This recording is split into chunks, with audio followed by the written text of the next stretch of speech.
sometimes that is better.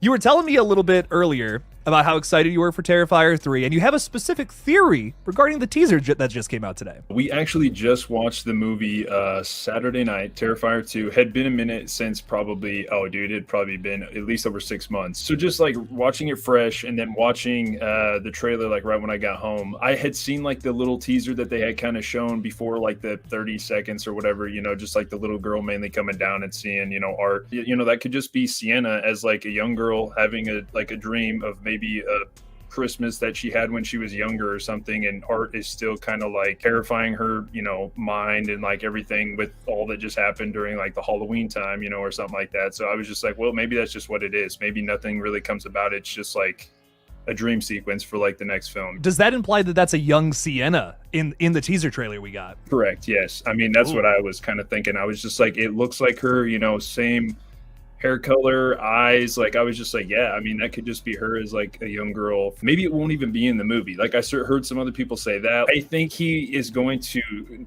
take it up a notch, but I don't know if that's going to be like, hurting this little girl. You know what I mean? People have to recognize when they're stepping into Terrifier. Like I told Brooke before we watched it, I'm just like, this isn't like anything much else that you're going to, pretty much watch. If you think it's a dream sequence, do you think we are going to get some kind of like kill sequence in the same sense as what we saw? Like, because we do know, I want to throw this out there as well before you answer. We do know that they filmed this prior to the strikes, and this wasn't actually part of like the main production, which to my knowledge has not started yet. So this may not even be something, like you said, that's even featured in the film. It could just be a teaser. Yep. What are your thoughts on all of those things? I threw a lot at you. I apologize. No, it's all good. What I also liked about like the teaser trailer this morning is, I could be wrong, but like when it says Terrifier 3, like the 3 font looks like the font from Black Christmas. I could be wrong, but I'm pretty sure it is. It resembles it very closely, so I like that. It's so weird, dude, because like after Scream 6 came out, like my buddy that's in the chat, Conrad, like, dude, we would always be talking about like, man, it'd be so cool to get like a slasher during the holidays or like a slasher in the snow. They smashed the Halloween, atmosphere and setting in the second film, and I love that he's like, hey, you know what, like let's do a holiday Christmas slasher now. I think there's a good possibility it could be a dream sequence. I kind of almost forgot about how much like supernatural elements were in that second film. The back and forth that him and like Sienna have, like when they're battling each other and shit, it's some pretty good shit, man.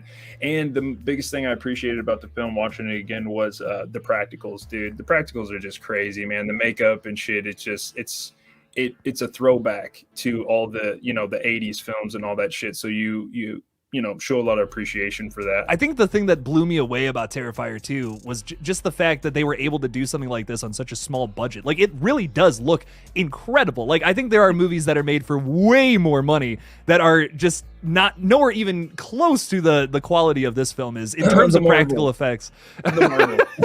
Yeah. Anthony, it hasn't been too long since we talked about this, because we had a whole maybe a mildly drunken discussion about Scream 7. I was definitely hooched up. Yeah, I was drinking on them cider beers, and I was like, yeah, dude, it was a great conversation, dude. Like, dude, Eric's opinions, I love it. Like, dude, he's got like nothing but awesome, ideas, and just, yeah, dude.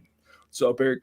Eric's with us too tonight. We appreciate that. I think I'm gonna sit down and watch 6 after this. I know it's your favorite sequel, which is awesome. Like, I love that, dude. The theater experience alone was top notch. Like, it was just so much fun. But dude, I watched Scream 2 last night, and dude, it's just something about those movies that just has me. It's just comfort food, man. I just love them. Like, it's just so much fun. It's like I'm watching them for the first time. Like, every time I'm sitting down to watch them, they were maybe almost trying to go back to be like 2 a little bit. Whatever. It's the reveal and all that stuff actually wasn't that bad. If I sit there, really, I'm just nitpicking at like certain little things. It's like these films are still way better than a lot of other films. So 7, dude, I'm just super excited. Like Christopher Landon, I started following him on Twitter. He's always posting really cool shit. He seems like he's a very like kind of a big slasher junkie, which is dope. He knows his history behind it and everything. I think I've seen some other people post that Sydney's probably gonna hopefully be there, and that'll be awesome. So I'm really kind of interested to see how they're going to write her in. In terms of Sydney, I did a whole video talking about like what the next film could focus on, what it could do.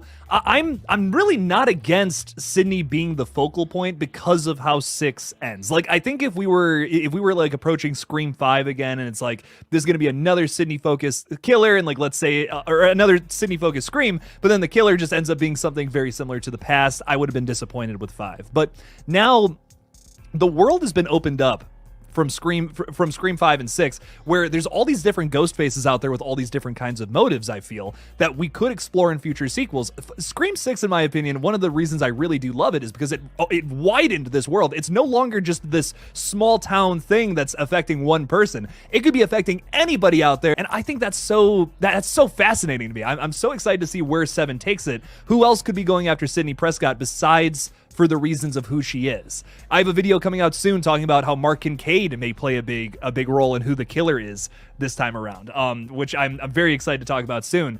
But to me, there's endless possibilities now with Scream 7. It could focus on Sam. It could focus on Sydney. It could focus on a brand new character. Who knows? Like, who knows what the fuck is going to happen because of how definite the endings were in Screams 5 and 6. Joey XYZ is also asking, Scream 7 needs to bring the murder mystery back, the whodunit factor, which was present in the original, but hasn't been as strong. I do agree with the idea of bringing the murder mystery back. Anthony, how do you feel about strengthening that in Scream 7? Dude, that's why I love this franchise. It's just grown up Scooby-Doo, man. Like, and it's just like, it's icing on the cake that like Ghostface looks so iconic. Dude, you gotta know that I love 6, but you know, even with like 5 and 6, like, you know, they were kind of trying to resemble like, you know, 1 and 2 a little bit, kind of, you know. So that's why I'm thinking, you know, 7, are they, you know, I heard you talk about, you know, are they going to try to emulate kind of what 3 did, you know, with like a Roman character, maybe somebody that we haven't seen the whole time? Dude, the whodunit factor and the reveals are like the reason why we all watch these films. But that's a huge element, without a doubt. I mean, like, trying to figure out who the killer is the whole time, that's like one of the most fun parts. Yep,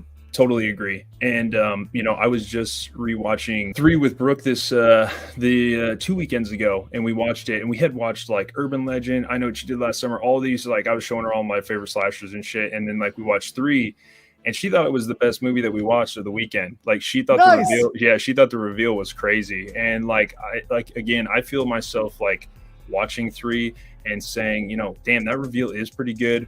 Roman's pretty convincing. I like the choreography with like him and Nev fighting at the end. It looks super legit. Like, I'm just like, damn, you know, ice pick to the chest, and then I didn't like that Dewey shoots the dude like 9 times to kill him at the end, but like I like that Dewey kind of like got his, you know, in the 3rd film. I did just watch season 3, Scream season 3, like the TV series. Dude, what in the hell? Like, I think my thing with the show in particular is I just don't feel that the characters, not some of them are outliers for sure. A lot of the characters just aren't as strong as some of the movies. Like, even like some of my like favorite side characters, like in 3, for instance, Parker Posey is fantastic. She's so funny. I don't feel that same energy from the characters in the show. It just kind of feels like generic teen drama characters, you know. But every now and then you get a standout. Like Keke Palmer, for instance, in season 3 is a massive standout, big time. Like, she is so funny in that one. I'm trying to think like who else really sticks out to me. She's the first one that comes to mind for whatever reason. Is she the young lady that's in Nope? Yes, she was. Yeah, she was super funny, and like just I liked her character in the show. For some odd reason, I thought it was going to be her. Like, I really did. Like, I really thought it was going to be, she was going to be the reveal. Without spoiling the show, what I will say though is that I think the reveals in all 3 seasons are pretty solid. Getting there can be tough sometimes. That's my overall review. Keeping it very simple is that sometimes there are off episodes and stuff, but the reveals in all 3 seasons I think are pretty solid. Like, nothing that tops the movies once again, but solid stuff. It's not bad. And there's something that seasons 1 and 2 do in particular, which Anthony, I'm sure you're familiar with, that I fucking love. Like, I just think it's so interesting the way they were able to do that. I hope the movies adopt this same idea at some point, but who knows?